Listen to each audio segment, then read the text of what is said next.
আসসালামু আলাইকুম। এটিএন বাংলার সংবাদে সবাইকে স্বাগত জানাচ্ছি সীমা খান। শুরুতেই বিআরবি কেবল সংবাদ শিরোনাম। শেখ মুজিবের শাহাদাত বার্ষিকীতে ধানমন্ডি ৩২ নম্বরে দিনভর উত্তেজনা। শ্রদ্ধা জানাতে আসা আওয়ামী লীগ কর্মীদের পুলিশ ও ছাত্র জনতার বাধা, ৬ জন আটক। অনাড়ম্বর আয়োজনে বেগম খালেদা জিয়ার ৮১তম জন্মদিন পালন করছে বিএনপি। নির্বাচন বানচালের ষড়যন্ত্র ঐক্যবদ্ধভাবে মোকাবেলার আহ্বান দলের নেতাদের। প্রধান উপদেষ্টার মালয়েশিয়া সফর অর্থনৈতিক উন্নয়নে ভূমিকা রাখবে আশা বিশ্লেষকদের। বিদেশি বিনিয়োগ বাড়াতে আমলাতান্ত্রিক জটিলতা দূর করার তাগিদ। এবং ৬ বছর পর ডাকসু নির্বাচনকে ঘিরে ঢাকা বিশ্ববিদ্যালয় শিক্ষার্থীদের মাঝে ব্যাপক উৎসাহ উদ্দীপনা। প্রার্থী হতে পারবে না জুলাই বিপ্লব দমনে অভিযুক্তরা। শুনছিলেন বিআরবি কেবল সংবাদ শিরোনাম। এবারে জানাবো বিস্তারিত। ১৫ই আগস্ট শেখ মুজিবুর রহমানের শাহাদাত বার্ষিকীতে ধানমন্ডি ৩২ নম্বরের দিনভর ছিল উত্তেজনা। আইন শৃঙ্খলা রক্ষাকারী বাহিনীর কড়া নিরাপত্তা বেষ্টনী ভেদ করে সকালে কয়েকজন আওয়ামী লীগ কর্মী শ্রদ্ধা জানাতে এলে তাদের বাধা দেয় পুলিশ ও বিক্ষুব্ধ ছাত্র জনতা। এতে সেখানে কিছুটা উত্তেজনা ছড়িয়ে পরে তা নিয়ন্ত্রণে আনে পুলিশ। এর আগে গতরাতে আওয়ামী লীগ কর্মীর সন্দেহে ৬ জনকে আটক করা হয়। আরও জানাচ্ছেন মুশফিকুর রহমান। ১৫ই আগস্ট বঙ্গবন্ধু শেখ মুজিবুর রহমানের ৫০তম শাহাদাত বার্ষিকী। তবে ধানমন্ডি ৩২ নম্বরে নেই কোনো আনুষ্ঠানিকতা, মিছিল, গণজামায়াত। ভাঙা বাড়ি ও স্মৃতিফলক ঘিরে শুনশান নীরবতা।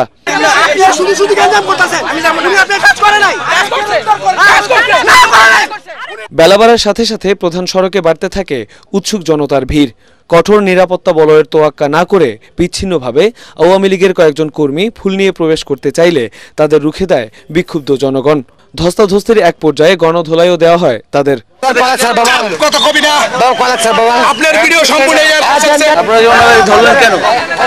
আওয়ামী লীগ খুব ভালোবাসে, বঙ্গবন্ধুর বাড়ি খুব ভালোবাসে, এইটা কথাটা বলতেছে। আওয়ামী লীগ গেছে, এর অনেক ক্ষতি হয়ে গেছে। বঙ্গবন্ধু যে ভালো ছিল, বঙ্গবন্ধু ভালো ছিল, আজ সব খারাপ। ওবায়দুল বঙ্গবন্ধু মৃত্যু দিবস আজকে 15ই আগস্ট। আজকে আমি ফুল দেবো এখানে, আমার ফুল গিয়ে ফেলাই দিছে। আমার ফুল কেন ফেলাইলো? ফুল কেন ফেলাইলো?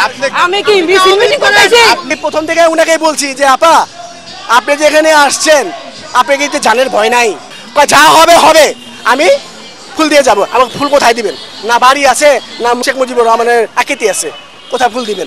বলতেছে যে আমি ফুল না দিয়ে, যে পর্যন্ত ফুল না দিবে সে পর্যন্ত যাবো না। বঙ্গবন্ধু সব পরিবার তারা যে নির্মমভাবে শহীদ করা হয়েছে, এই তাদের জন্য আমি কোরআন শরীফ খতম দিছি। আমি তাদের মাগফিরাতের জন্য দোয়া করা চাইছিলাম, তাদের বাড়িতে যাই।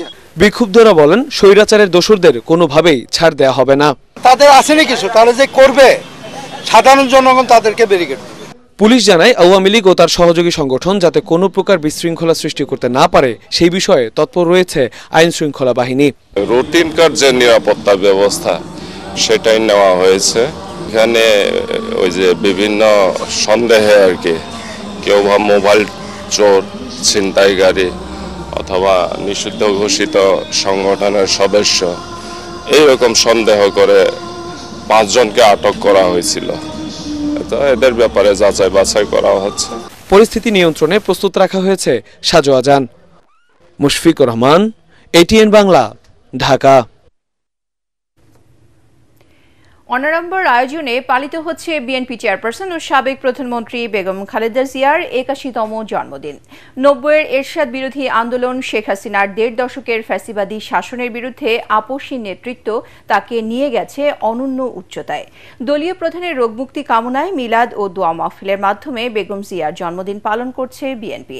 নয়াপল্টনে এক আয়োজনে বিএনপির নীতি নির্ধারকরা বলেন, এখনও দেশ নিয়ে এবং জাতীয় নির্বাচন বানচালে নানা ষড়যন্ত্র চলছে। সবাইকে ঐক্যবদ্ধভাবে ষড়যন্ত্র মোকাবেলার আহ্বান জানান তারা। মইনুল হাসান জানাচ্ছেন বিস্তারিত। সাধারণ থেকে তিনি হয়ে উঠেছিলেন অসাধারণ। রাষ্ট্রপতি জিয়াউর রহমানের হত্যাকাণ্ডের পর ১৯৮২ সালে গৃহবধূ বেগম খালেদা জিয়ার রাজনীতিতে আগমন। এরশাদের বিরুদ্ধে ৯ বছরের আপসহীন আন্দোলনের মাধ্যমে দেশবাসীর কাছে তিনি হয়ে ওঠেন দেশনেত্রী। সন্ত্রাস, জঙ্গিবাদ সব দমন করে বাংলাদেশের সামনের দিকে এগিয়ে নিয়ে যাব। 111-এর মঈনুদ্দিন ফখরুদ্দিনের সেনা সমর্থিত সরকারের বিরাজনীতিকীকরণের বিরুদ্ধে অসামান্য দৃঢ়তা নিয়ে দাঁড়িয়েছিলেন এই লৌহমানবী। শেখ হাসিনার ফ্যাসিবাদী শাসনের 1.5 দশক নানা অত্যাচার নির্যাতন সহ্য করেও বেগম খালেদা জিয়ার লড়াই ছিল অনমনীয়, দুর্বার। আওয়ামী লীগের শাসনামলে দীর্ঘদিন কারাবন্দী থাকার পর গেল বছরের 5 আগস্ট ছাত্র জনতার গণঅভ্যুত্থানে শেখ হাসিনার পতন ও দেশ ছেড়ে পালিয়ে যাওয়ার পর কারাগার থেকে পুরোপুরি মুক্ত হন তিনি। স্বৈরশাসক শেখ হাসিনার পতনের পর হাসপাতালে চিকিৎসাধীন অবস্থায় বেগম জিয়ার বার্তা ছিল, প্রতিহিংসা নয়, দেশকে এগিয়ে নিতে হবে সবাই মিলে। ধ্বংস নয়, প্রতিশোধ নয়, প্রতিহিংসা নয়, ভালোবাসা, শান্তি ও জ্ঞান ভিত্তিক সমাজ গড়ে তুলি। 24-এর গণঅভ্যুত্থানে স্বৈরাচারমুক্ত বাংলাদেশে ভিন্ন পরিস্থিতিতে অনাড়ম্বর পরিবেশে তেমন কোনো আয়োজন ছাড়াই বেগম খালেদা জিয়ার 81তম জন্মদিন পালন করছে বিএনপি নেতাকর্মীরা। দলীয় প্রধানের রোগ মুক্তি কামনায় মিলাদ ও দোয়া মাহফিলের বাইরে কোনো আয়োজন না করতে দলের পক্ষ থেকে দেয়া হয়েছে কড়া নির্দেশনা। নয়াপল্টনে দোয়া মাহফিলে বিএনপির শীর্ষ নেতারা বেগম জিয়ার রাজনৈতিক জীবনের নানা ত্যাগ সংগ্রামের কথা তুলে ধরেন। দেশনেত্রী বেগম খালেদার উদাহরণ এক খালেদাই মাত্র, তার কোনো উদাহরণ নাই। একজন গৃহবধূ থেকে রাজপথে নেমে এসে জনগণের কাতারে থেকে সকল মানুষকে সঙ্গে নিয়ে সংগ্রাম করে এই দেশটাকে, এই দলটাকে এগিয়ে নিয়ে গেছেন, এটা ভাষায় প্রকাশ করা যাবে না। তাকে বারবার জেলে যেতে হয়েছে এবং শেষ পর্যন্ত তাকে দণ্ড দিয়ে একটা নির্জন কারাগারে রাখা হয়েছিল। ভুল চিকিৎসা দিয়ে তাকে মৃত্যুর মুখে ঠেলে দেওয়া হয়েছিল এবং সুচিকিৎসার জন্য বাইরে যেতে না দিয়ে তার মৃত্যু নিশ্চিত করার চেষ্টা করা হয়েছিল। কিন্তু আল্লাহ যাকে রাখেন তাকে মারার ক্ষমতা কারো নেই। সংস্কার বিচারের আড়ালে জাতীয় নির্বাচন নিয়ে নানা ষড়যন্ত্র হচ্ছে অভিযোগ করে নেতাকর্মী দেশবাসীকে সতর্ক থাকার আহ্বান জানান নীতি নির্ধারকরা। আবার যে পরিবর্তন আসতে যাচ্ছে, আবার যে গণতন্ত্র পুনঃপ্রতিষ্ঠা হতে যাচ্ছে, সেটাও বিএনপির নেতৃত্বেই হতে যাচ্ছে। সামরিক স্বৈর শাসনের গোরস্থানে গণতন্ত্র রচনা করেছিলেন দেশনেত্রী বেগম খালেদা জিয়া, আর এই ফাঁসিবাদের জায়গায় গণতন্ত্রের সূচনা করবেন আবার জনাব তারেক রহমান। আমরা সেই শুভ দিনের প্রতীক্ষা করছি। বিএনপি নেতারা বলেন, তারেক রহমানের নেতৃত্বেই গণঅভ্যুত্থানের আকাঙ্ক্ষা বাস্তবায়নের পথে হাঁটবে দেশ, আর এতে অভিভাবকের ভূমিকায় থাকবেন Begum Khaleda Zia. Moinul Ahsan, ATN Bangla, Dhaka. BNP chairperson Begum Khaleda জিয়ার 81তম জন্মদিন উপলক্ষে তার গুলশানের রাজনৈতিক কার্যালয়ে দোয়া ও মিলাদ মাহফিল অনুষ্ঠিত হয়েছে। লন্ডন থেকে ভার্চুয়ালি যুক্ত হয়ে দোয়া মাহফিলে অংশ নেন দলের ভারপ্রাপ্ত চেয়ারম্যান তারেক রহমান। এ সময় উপস্থিত ছিলেন দলের স্থায়ী কমিটির সদস্য সহ বিভিন্ন স্তরের নেতাকর্মীরা। এতে বেগম জিয়ার সুস্থতা ও দীর্ঘায়ু কামনা করে দোয়া অনুষ্ঠিত হয়। এছাড়া দেশ ও জাতির শান্তি ও সমৃদ্ধি কামনা করা হয়। যে পথে চললে আপনি খুশি করেছি নামাজের পরে আল্লাহ তোমার মুহাম্মাদুর রাসূলুল্লাহ। প্রধান উপদেষ্টার মালয়েশিয়া সফর এলডিসি থেকে উত্তরণের পর দেশের অর্থনীতি সমৃদ্ধ করতে গুরুত্বপূর্ণ ভূমিকা রাখবে বলে আশা করছেন বিশ্লেষকরা। তারা বলছেন, অভিবাসন খাতের সফলতা না এলেও অন্য যেসব বিষয়ের সমঝোতা হয়েছে তাতে আগামীতে দুদেশের অর্থনীতি আরও বেগবান হবে। তবে এই সম্ভাবনা কাজে লাগাতে বিনিয়োগ বান্ধব পরিবেশ নিশ্চিত এবং আমলাতান্ত্রিক জটিলতা দূর করার তাগিদ দিয়েছেন বিশেষজ্ঞরা। ইমদাদুল্লাহ বাবুর রিপোর্ট। মালয়েশিয়ায় প্রধান উপদেষ্টার 3 দিনের রাষ্ট্রীয় সফরে এবার ব্যবসা, জ্বালানি এবং শিক্ষাসহ কয়েকটি খাতে সফলতা এসেছে। এই সফরে উচ্চশিক্ষা, কূটনীতিকদের প্রশিক্ষণ ও হালাল পণ্য এবং সেবার ক্ষেত্রে দুদেশ নিজেদের সহযোগিতায় নোট বিনিময় করে। আর ব্যবসা বাণিজ্য এগিয়ে নিতে মালয়েশিয়ার ন্যাশনাল চেম্বার অব কমার্স এবং Bangladesh federation of chamber and commerce ইন্ডাস্ট্রির সাথে 2টি সমঝোতা স্মারক সই হয়। এছাড়াও এলএনজি ও প্রতিরক্ষা সহ আরও 3টি খাতে সহযোগিতায় সমঝোতা স্মারক সই হয়েছে দুই দেশের। আমরা গ্রাজুয়েশনে যাচ্ছি, তখন গেলে আমরা এতদিন ধরে যেভাবে ব্যবসা বাণিজ্য করেছি পৃথিবীর সাথে, সেই ব্যবস্থাটা থাকবে না। মালয়েশিয়ার সাথে এফটিএ নিয়ে আলাপ আলোচনা করে আমার ধারণা যদি আমরা এফটিএটা করতে পারি, এটা আমাদের জন্য কিন্তু একটা নতুন ওপেনিং দেবে। এই বিষয়টা আমার কাছে মনে হয় একটা সামনের দিকে যাওয়ার একটা স্টেপ হিসাবে দেখতে পারি। এনার্জি সিকিউরিটির জায়গায় কিন্তু গুরুত্বপূর্ণ কয়েকটা বিষয় আসছে। এলএনজির ইনফ্রাস্ট্রাকচার এবং রিনিউয়েবল এনার্জি।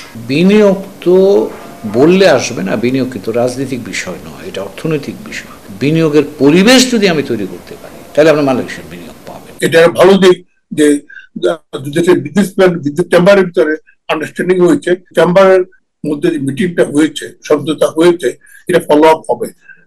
ফলো আপ হলে তখন কোন ক্ষেত্রে কে বিনিয়োগ করবে সে একটা সুযোগ এসে গেছে মনে করি এই ভিজিটের মাধ্যমে। তবে বাংলাদেশের জন্য দ্বিতীয় বৃহৎ শ্রমবাজার মালয়েশিয়ায় অভিবাসন বিষয়ে আলোচনায় আসেনি কোনো অগ্রগতি। এই সমস্যাটা একদিনে হয়নি, বিগত 15-20 বছরের সমস্যা হয়েছে। এই প্রথমবার মিটিং হলো হাইট লেভেলে, তো এর ফলো আপ হিসাবে হয়তোবা একটা সুযোগ তৈরি হবে বলে আমি মনে করি। আমি যেভাবে দেখি অভিবাসন প্রক্রিয়াটাকে, মালয়েশিয়ানটা কিন্তু একটু ভিন্নভাবে দেখে। তো কাজে আমার ধারণা এই কারণে এখানে খুব বেশি নাড়াচাড়া হয়নি, যা আছে চালু ওই অবস্থায় থাকুক। ব্যাচেলার্স বা শিক্ষিত যারা, তাদের জন্য ভিসার ব্যবস্থা একটা অভিবাসন একটা নতুন ডাইমেনশন হয়তো হবে। আমরা এটাকে শুধু টাকা আমদানির বিষয় হিসাবে দেখছি। এই অভিবাসীদের যাদেরকে পাঠাচ্ছি তাদেরকে যে আরও সক্ষম, আরও দক্ষ করে পাঠানো দরকার, সেই জায়গাটার প্রতি আমরা একদমই মনোযোগী না। সব ক্ষেত্রে সফলতা না এলেও বাংলাদেশ মালয়েশিয়ার মধ্যে গভীর ও দীর্ঘস্থায়ী বন্ধুত্ব আরও এগিয়ে নিতে সফরটি নিঃসন্দেহে বিশেষ গুরুত্ব রেখেছে বলে মত বিশ্লেষকদের। ইমদাদুল্লাহ বাবু, ATN বাংলা, ঢাকা। 6 বছর পর আগামী 9 সেপ্টেম্বর ডাকসু নির্বাচনকে ঘিরে ঢাকা বিশ্ববিদ্যালয়ের শিক্ষার্থীদের মাঝে দেখা দিয়েছে ব্যাপক উৎসাহ উদ্দীপনা। মনোনয়নপত্র সংগ্রহ ও জমাদানের চতুর্থ দিনেও প্রার্থীরা স্বতঃস্ফূর্তভাবে রিটার্নিং কর্মকর্তার কার্যালয়ে ভিড় করেন। প্রধান রিটার্নিং কর্মকর্তা অধ্যাপক ডক্টর জসিমউদ্দিন জানিয়েছেন, জুলাই অভ্যুত্থানে অভিযুক্ত কোনো শিক্ষার্থী ডাকসু নির্বাচনে প্রার্থী হতে পারবেন না। মিজান শাহজাহানের রিপোর্ট। ডাকসু নির্বাচন দলীয় ব্যানারে না হলেও আলোচনার কেন্দ্রবিন্দুতে ছাত্রদল, ছাত্র শিবির ও গণতান্ত্রিক ছাত্র সংসদ। তবে তাদের কোনো সংগঠনই এখন পর্যন্ত প্যানেল ঘোষণা করেনি। আমার এটা ইচ্ছা, আমি ওই ইচ্ছাটা পূরণ করব। এখন এই ইচ্ছা পূরণ করতে গিয়ে হয়তো জয় পরাজয় থাকবে, যে কোনো একটা মেনে নিতে হবে। আমি এই সিস্টেমে আগাচ্ছি। মনোনয়নপত্র বিতরণ ও জমা নেয়ার চতুর্থ দিনে প্রধান রিটার্নিং কর্মকর্তা অধ্যাপক ডক্টর জসিমউদ্দিন বলেন, জুলাই অভ্যুত্থানে অপরাধের সাথে যুক্ত কোনো প্রার্থীর পরিচয় নির্বাচনের আগের দিন শনাক্ত হলেও তার প্রার্থিতা বাতিল করা হবে। একটা লিস্ট অফ পিপল যাদের বিরুদ্ধে থানায় মামলা আছে, অভিযুক্ত যারা, তাদেরকে চিহ্নিত করা হয়েছে। আমরা তালিকার সবাইকে শনাক্ত করতে পারিনি মনে হচ্ছে। ভোটের আগের দিন পর্যন্ত যদি এই জাতীয় কারণে পাওয়া যায়, যেটা সিন্ডিকেট থেকে সিদ্ধান্ত হওয়া, তাদেরকে আমরা এই প্রক্রিয়া থেকে বিরত রাখবো। গত 12 আগস্ট থেকে ডাকসু ও হল সংসদ নির্বাচনের মনোনয়নপত্র বিতরণ চলছে। মনোনয়নপত্র বিতরণের শেষ তারিখ 18 আগস্ট। জমা দেওয়া যাবে 19 আগস্ট পর্যন্ত। ডাকসু নির্বাচনে মোট ভোটার 39,775 জন, এর মধ্যে ছাত্র ভোটার 20,873 জন আর ছাত্রী ভোটার 18,902 জন। সাধারণ শিক্ষার্থীরা বলছেন, তারা এমন একটি কার্যকর ডাকসু চান যেখানে নির্বাচিত প্রতিনিধিরা তাদের স্বার্থের কথা চিন্তা করবেন। দলীয় স্বার্থের ঊর্ধ্বে উঠে সাধারণ শিক্ষার্থীদের কথা যারা ভাবেন, যারা চিন্তা করেন, তারা নির্বাচিত হলেই একটি কার্যকর ডাকসু হবে, এমনটি বলছেন বিশ্ববিদ্যালয়ের সাধারণ শিক্ষার্থীরা। মিজান শাহজাহান, ATN বাংলা, ঢাকা বিশ্ববিদ্যালয়। বৃষ্টি ও উত্তরবঙ্গে বন্যার অজুহাতে বেড়েছে সব ধরনের সবজির দাম। 80 থেকে 100 টাকা কেজিতে বিক্রি হচ্ছে বেশিরভাগ সবজি। কেজিতে 15 টাকা বেড়ে পেঁয়াজও বিক্রি হচ্ছে 80 টাকায়, আর 50 টাকা বেড়ে 200 টাকা দরে বিক্রি হচ্ছে আদা। মাছে ভাতে বাঙালি প্রবাদটি যেন এখন শুধুই ইতিহাস। সাধারণ মানুষের নাগালের বাইরে রূপালী ইলিশ। বেড়েছে সব ধরনের মুরগির দাম।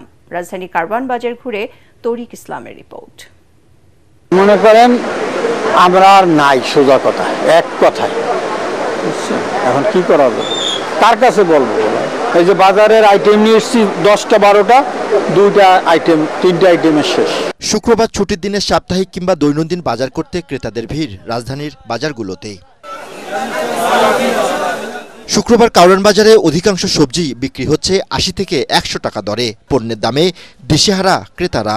অনেক বেশি ভাই, সবজির দাম, তরকারির দাম, মাছ মুরগি সব জিজ্ঞেস করলাম, অনেক দাম বেশি। লাউ আছে আপনার 80 টাকা পিস, চিচিঙ্গা আছে 80 টাকা কেজি, দুন্দুল 100 টাকা কেজি, পটল 100 টাকা 90 টাকা, ভেন্ডি আছে 80 টাকা, উস্তা আছে 100 টাকা কেজি, দেশি শসা আছে 100 টাকা, কচুরমুখী আছে আপনার 60 টাকা কেজি, কারকল আছে 90 টাকা 100 টাকা, ঝিঙ্গা আছে 120 টাকা 110 টাকা। শুধু পেঁপের দাম আছে 30 টাকা 25 টাকা কেজি, লতি আছে 100 টাকা কেজি 80 টাকা, গাজর আছে 120 টাকা, টমেটো আছে 160 টাকা। কি অবস্থায় বলা মুশকিল, না আসলেই ভালো আর কি, মনে হয় যে না আসি সেটাই ভালো। ছুটির দিনে পরিবারের মুখে কিছুটা ভালো খাবার দিতে ক্রেতাদের ভিড় দেখা গেছে মাছ বাজারে। ইলিশের চাহিদা থাকলেও অনেকেই দাম শুনে না কিনেই ফিরে যাচ্ছেন। দাম কিছুটা কম হওয়ায় অনেকেই জাটকা কিনে স্বাদ মেটাচ্ছেন। দাম বাড়তি দেশীয় মাছেরও। আমার কাছে একটু বেশি মনে হচ্ছে, যদিও নিউজে দেখাচ্ছে একটু কম, আমার কাছে কম মনে হচ্ছে না। যেমন ইলিশ একটা 2400-2200 টাকা চাচ্ছে, আমরা 1800-1900 বলতেছি। চাঁদপুরে মাছ ধরা কম পড়তেছে বর্তমানে, আমদানি কম। স্বস্তি নেই মুরগির বাজারেও। সপ্তাহের ব্যবধানে কেজি প্রতি 15 টাকা বেড়ে 175 টাকা কেজি বিক্রি হচ্ছে ব্রয়লার মুরগি, আর 320 টাকা দরে বিক্রি হচ্ছে সোনালী মুরগি। তরিক ইসলাম, এটিএন বাংলা, ঢাকা। এবারে জানাবো expel dual action aerosol dengue পরিস্থিতি। দেশে গত 24 ঘন্টায় ডেঙ্গু আক্রান্ত হয়ে 134 জন রোগী হাসপাতালে ভর্তি হয়েছেন। চলতি বছর এখন পর্যন্ত হাসপাতালে ভর্তি হয়েছেন 25,710 জন। গত 24 ঘন্টায় ডেঙ্গু আক্রান্ত হয়ে কেউ মারা যায়নি। এবছর ডেঙ্গুতে এ পর্যন্ত মৃত্যু হয়েছে 102 জনের।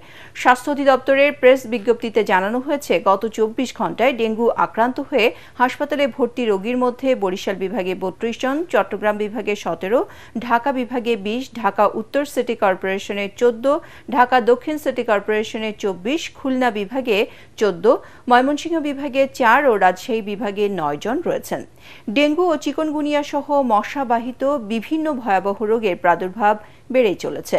নিজেকে এবং পরিবারের সবাইকে মশা থেকে সম্পূর্ণ সুরক্ষিত রাখতে ঘরে ব্যবহার করুন এক্সপেল ন্যাচারাল অ্যারোসল, আর ঘরের বাইরে সাথে রাখুন এক্সপেল ন্যাচারাল মসকিউটো রিপ্লেন্ট স্প্রে, যা সরাসরি ত্বকে ব্যবহার করা যায়। আগামী পার্লামেন্ট নির্বাচন সুষ্ঠু নিরপেক্ষ হলে বিএনপি সবচেয়ে বেশি ভোট পেয়ে সরকার গঠন করবে বলে মন্তব্য করেছেন দলটির কেন্দ্রীয় নেতা ও সাবেক উপমন্ত্রী অ্যাডভোকেট এম রুহুল কুদ্দুস তালুকদার দুলু। দুপুরে নাটোরের নলডাঙ্গা উপজেলার রামসার কাজীপুর তালুকদারপাড়া জামে মসজিদ প্রাঙ্গণে তার বাবা বিশিষ্ট সমাজসেবক ডাক্তার নাসির উদ্দিন তালুকদারের 50তম মৃত্যুবার্ষিকী উপলক্ষে আয়োজিত দোয়া মাহফিলে তিনি একথা বলেন। নির্বাচন নিয়ে কোনো ষড়যন্ত্র বা চক্রান্ত হলে সকলকে ঐক্যবদ্ধভাবে তা মোকাবেলার আহ্বান জানান তিনি।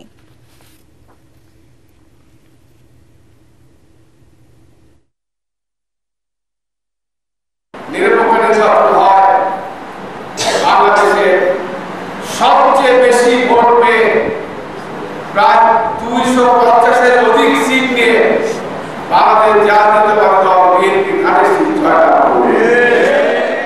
যদি কোনো ষড়যন্ত্র চক্রান্ত করার চেষ্টা করেন, আপনাদের অনুরোধ থাকবে এই ষড়যন্ত্র চক্রান্তকে ঐক্যবদ্ধভাবে মোকাবেলা করতে। দেশে চলমান সাম্প্রদায়িক হামলা নির্যাতন বন্ধে সরকারকে আরও দায়িত্বশীল ও কঠোর হওয়ার আহ্বান জানিয়েছে বাংলাদেশ পূজা উদযাপন পরিষদ ও মহানগর সার্বজনীন পূজা কমিটি।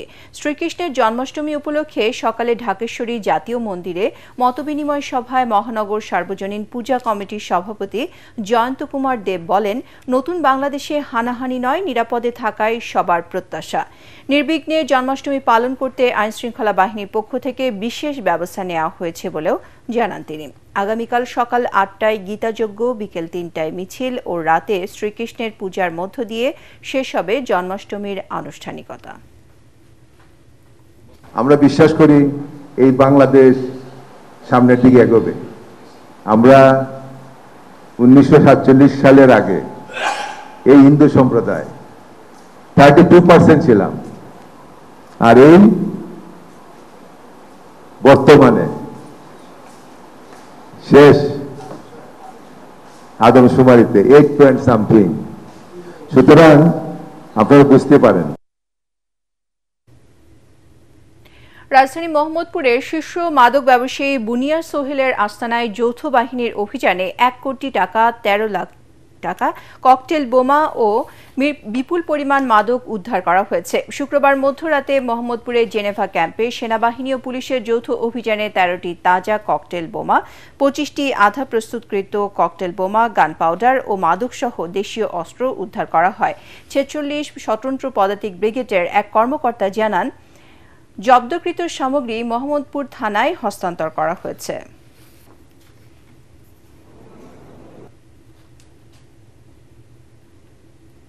এবারে আল আরাফ ইসলামী ব্যাংক অর্থ সংবাদ।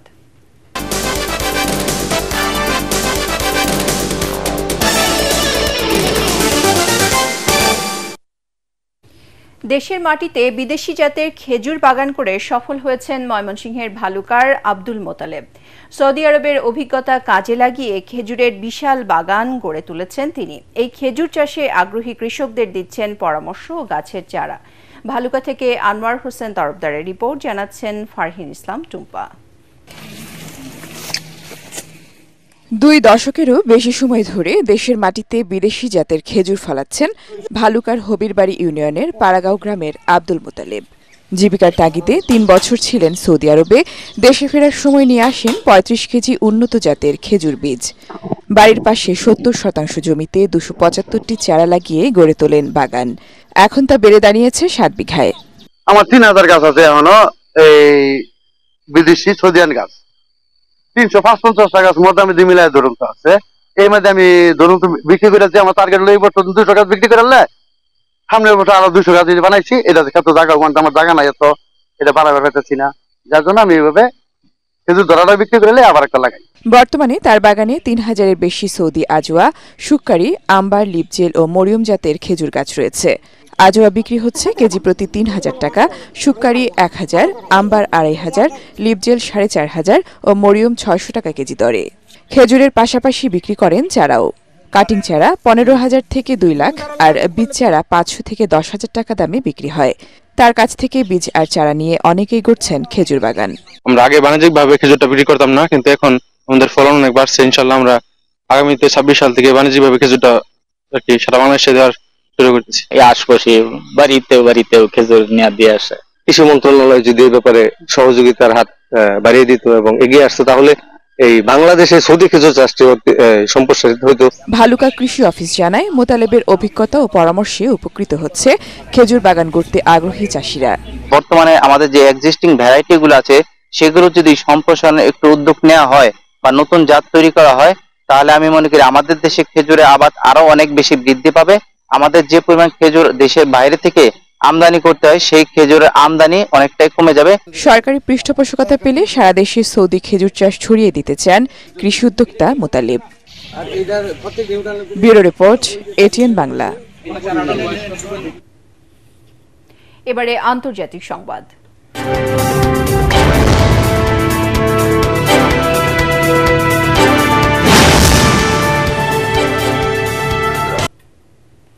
বহুল আলোচিত মার্কিন প্রেসিডেন্ট ডোনাল্ড ট্রাম্প ও রুশ প্রেসিডেন্ট ভ্লাদিমির পুতিনের মধ্যে দীর্ঘ 6 বছর পর দ্বিপাক্ষিক বৈঠক হতে যাচ্ছে আজ।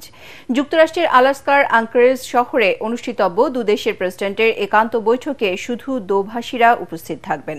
বৈঠকের পর উভয় পক্ষের প্রতিনিধিদের মধ্যে আলোচনা, ভোজ এবং যৌথ সংবাদ সম্মেলন হবে। রুশ প্রতিনিধি দলে আছেন পররাষ্ট্রমন্ত্রী সার্গেই ল্যাভরভ, প্রতিরক্ষামন্ত্রী অ্যান্ড্রেই বেলোউসোভ, অর্থমন্ত্রী অ্যান্টন সিলুয়ানভ এবং পুতিনের বিশেষ দূত কিরিল দিমিত্রিয়েভ। 3 বছরেরও বেশি সময় ধরে ইউক্রেনে রাশিয়ার পূর্ণমাত্রায় আক্রমণের পর এটি পুতিনের প্রথম কোনো পশ্চিমা দেশ সফর। ক্রেমলিন জানায়, বৈঠকে দ্বিপাক্ষিক সহযোগিতা উন্নয়নে মতবিনিময় হবে, বিশেষ করে বাণিজ্য ও অর্থনৈতিক ক্ষেত্রে। এদিকে বৈঠকের আগে ইউক্রেন যুদ্ধের অবসানে ডোনাল্ড ট্রাম্পের প্রচেষ্টার প্রশংসা করে রুশ প্রেসিডেন্ট বলেছেন, মার্কিন প্রশাসন যুদ্ধ শেষ করতে যথেষ্ট প্রাণবন্ত ও আন্তরিক প্রচেষ্টা চালাচ্ছে। এবারে খেলার খবর।